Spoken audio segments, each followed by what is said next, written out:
एक गांव था हरे भरे खेतों से घिरा हुआ, जहां सुबह की शुरुआत मुर्गे की बांग से होती थी।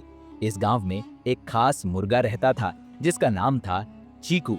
बाकी मुर्गों से अलग चीकू बहुत चतुर और होशियार था। वह सिर्फ सूरज उगने पर बांग नहीं देता था, बल्कि गांव के हर कोने की खबर भी रखता था। वह सबकी बातें ध्यान से सुनता और समझता, और जहां जरूरत होती वहां अपनी चतुराई से सबकी मदद करता। एक बार गांव में अजीब घटनाएं होने लगी।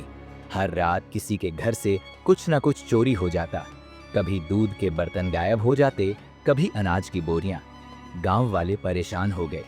चौकीदार को शक था कि कोई जानवर ऐसा कर रहा है, लेकिन किसी ने कुछ देखा नहीं था।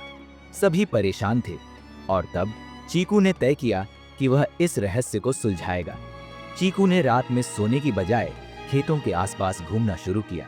वह अपनी छोटी छोटी आंखों से सब कुछ गौर से देखता।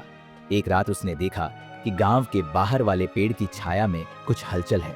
वह धीरे धीरे वहां पहुंचा और देखा कि 3 लोमड़ियाओं चोरी हुए सामान को एक गड्ढे में छिपा रही थी। चीकू समझ गया कि यही चोर हैं। अब समस्या थी कि वह गांव वालों को कैसे बताएं, क्योंकि वे तो बस उसे एक आम मुर्गा समझते थे। लेकिन चीकू ने हार नहीं मानी। उसने अगली सुबह बांग देने की बजाय बार बार एक ही दिशा में चिल्लाना शुरू किया। गांव के बच्चे उसका यह अजीब बर्ताव देखकर दौड़ पड़े, और बड़े भी पीछे पीछे आ गए। जब सब लोग उस पेड़ के पास पहुंचे तो वहां खोदा गया गड्ढा और चोरी का सारा सामान देखकर हैरान रह गए। गांव वालों ने देखा कि लोमड़ियां वहीं पास में छिपी हुई थी। उन्होंने तुरंत उन्हें भगा दिया और चीकू की समझदारी की खूब तारीफ की। उस दिन से चीकू गांव का हीरो बन गया। सब उसे केवल मुर्गा नहीं, गांव का चौकीदार कहने लगे। पर चीकू का साहस यहीं खत्म नहीं हुआ। कुछ हफ्तों बाद गांव में एक और खतरा आ गया। पास के जंगल से एक बड़ा भालू गांव की ओर आने लगा।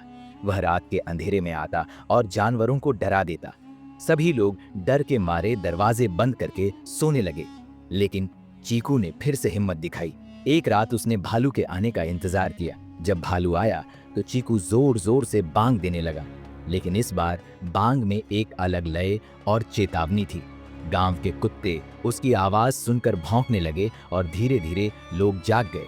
सबने मिलकर मशालें जलाई और मिलकर भालू को गांव से भगा दिया। अब सभी को यकीन हो गया कि चीकू सिर्फ आवाज नहीं करता, वह सच में समझदार है। गांव का मुखिया बहुत प्रभावित हुआ। उसने चीकू के लिए एक सुंदर सा लकड़ी का घर बनवाया जो सबसे ऊंचा था, ताकि वह हर दिशा को देख सके। अब चीकू को हर सुबह सबसे पहले सूरज दिखता और वह सबसे पहले गांव को जगा देता। बच्चे अब उससे कहानियां सुनाने को कहते और वह अपने ढंग से कुकड़ू कुओं में बातें करता, जिसे वे अपनी कल्पना से समझ लेते। चीकू अब अकेला नहीं था, उसका एक छोटा दोस्त भी था, एक नन्हा खरगोश जो हमेशा उसके पास रहता। दोनों मिलकर गांव की रखवाली करते, और अगर कोई परेशानी होती तो चीकू तुरंत उपाय सोच लेता। गांव के लोग अब चीकू की बातें ध्यान से सुनते थे। वे कहते, कभी कभी समझदारी पंखों में नहीं सोच में होती है।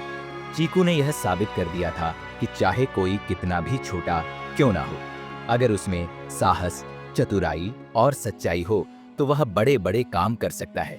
दोस्तों, अगर आपको यह कहानी पसंद आई हो तो हमारे YouTube चैनल को सब्सक्राइब करना ना भूलें।